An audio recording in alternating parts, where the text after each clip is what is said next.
Bon, j'étais en train de vous tourner la vidéo du débrief du Grand Prix de Silverstone. Il fallait évidemment qu'une fois que j'ai tout rangé, j'avoue que Ricciardo a signé chez AlphaTauri. Vous allez attendre pour le débrief parce qu'on va parler plutôt de Ricciardo aujourd'hui. Allez, c'est parti. Bon, alors vous l'avez du coup vu, ou vous êtes en train de le découvrir en ce moment même, Ricciardo est de retour en Formule 1 dès le Grand Prix de Hongrie, donc dans 2 semaines, à la place de Nyck de Vries. Alors, est-ce que c'est une surprise que Nyck de Vries se fasse remplacer? Non. Est-ce que c'est surprenant que ce soit maintenant? Peut-être. Est-ce que c'est surprenant que ce soit par Ricciardo? Je sais pas. Personnellement, j'avoue que je ne m'attendais pas à ce que Ricciardo retourne chez AlphaTauri. Alors, on avait eu écho des rumeurs comme quoi il serait potentiellement l'un des remplaçants. Donc, c'est vrai que du côté d'AlphaTauri, il y avait un petit peu, De Vries donne pas satisfaction, par qui on peut le remplacer? Et est-ce que Ricciardo, c'était vraiment la meilleure option?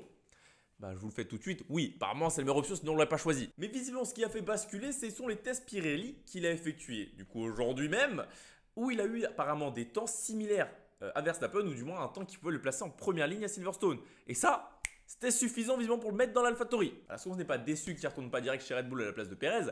Oui, moi je suis déçu. Mais dans les faits, c'est clair que pour AlphaTauri, ça sera une bonne chose. Si on voit sur le début de zone Nyck de Vries, évidemment, j'ai rien préparé. Donc je n'ai pas les stats sous les yeux, du coup on va aller les chercher. Nyck de Vries, cette saison, il est bon dernier avec 0 points marqués. C'est sûr que ça joue pas en sa faveur. Et Tsunoda, il a marqué 2 points. Bon, c'est pas énorme non plus, mais ça doit faire la diff pour Helmut Marko. C'est clair que si on se rappelle maintenant concrètement qu'est-ce qu'il a fait de Vries cette saison, merci à tous, hein. Non, évidemment, c'est simple de dire ça comme ça fait que 11 Grands Prix qu'il était en Formule 1. Je l'ai défendu plus ou moins sur certains débriefs en disant que ça reste qu'un jeune pilote en Formule 1 finalement. Mais apparemment, les attentes étaient vachement élevées. On le rappelle, champion de F2, champion de Formule I. Donc quand il arrive en F1, il a déjà de la bouteille en monoplace. Mais la F1 se fait des cadeaux à personne. Du coup, l'adaptation n'a pas été optimale pour lui. Et pourtant, quand on connaît AlphaTauri, comment ça fonctionne, Brennan Hartley, il avait fait une saison en 2017 jusqu'au bout. Là, coupé court, en plein milieu de la saison, je pense que c'est principalement parce que ce n'est pas un pilote à la base Red Bull. Du coup, c'est malheureux pour Nyck de Vries, mais c'est vrai que c'est pas injustifié au vu de la résultat de la performance pure. Après, si on réfléchit un peu plus loin, c'est clair que ça restait quand même qu'un très jeune pilote en Formule 1. Il n'a pas eu tout le temps nécessaire, mais apparemment, je ne sais pas ce qui s'était marqué dans le contrat, mais visiblement, la performance était vachement plus importante. Le temps d'adaptation, on ne lui a pas laissé. Du coup, c'est Ricciardo qui va le remplacer, comme je l'ai dit, en Hongrie. Et franchement, ça fait plaisir, sincèrement, qu'il revienne. Alors, faut pas non plus se hyper tout de suite. Faut se rappeler ce qu'il a fait chez McLaren les 2 dernières saisons.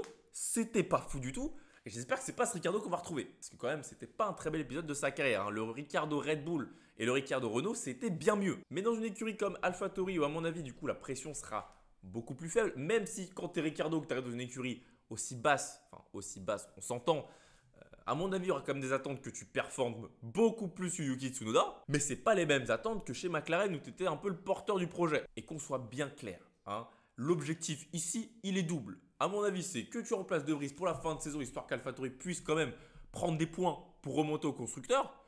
Mais surtout, c'est un petit moyen de pression pour Perez. Moi, je pense sincèrement que là, c'est de dire à Ricciardo et Perez, bon, vous avez 6 mois chacun. Celui qui fait la meilleure fin de saison, il prend le baquet chez Red Bull, il prend le baquet de la deuxième monoplace. Moi, c'est comme ça que je le vois. Parce que quand tu as Perez qui fait 5 grands prix aussi catastrophiques, du moins en qualification, mais même au global, parce que tu as une Red Bull, Verstappen, il gagne tout, toi, tu n'es même pas deux. À part en course sprint, mais bon. Et que dans la presse, ils auraient été vachement sympas avec lui. Et comme souvent chez Red Bull, on sait quand tu es bien protégé dans la presse, hormis c'est Max Verstappen, attention à toi. Alors, tu peux très vite sauter. Et je pense que c'est pas anodin qu'on mette Ricciardo rapidement dans l'AlphaTauri. S'il est si performant que ça, on veut voir est-ce qu'il a le niveau pour reprendre la Formule 1 tout de suite à un niveau très performant. Parce que ça aurait été quand même vachement dangereux de le remettre directement à la place de Perez. Je pense pas que c'est un intérêt grand pour Red Bull de remplacer en plein milieu de saison leur deuxième pilote. Mais en le mettant chez AlphaTauri, tu perds rien. Parce que de toute façon, De Vries, il marquait pas de points déjà. Et donc en mettant Ricciardo à cette place-là, ils vont pouvoir le juger et dire s'il est suffisamment performant pour être plus performant que Perez pour mettre dans la Red Bull. Alors un retour de Ricciardo chez Red Bull en 2024, ça aurait de la gueule. Ça aurait de la gueule. Après Verstappen, il fait de cadeau à personne. Donc je ne suis pas persuadé qu'il serait plus performant que Perez.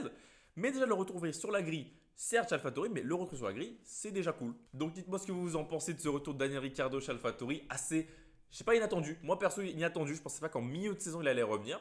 Donc n'hésitez pas à me dire si vous vous y attendiez. En tous les cas, moi je vous dis à la prochaine. On se retrouve du coup pour le Grand Prix, le débrief du Grand Prix la prochaine fois. C'était Georges F1. Salut!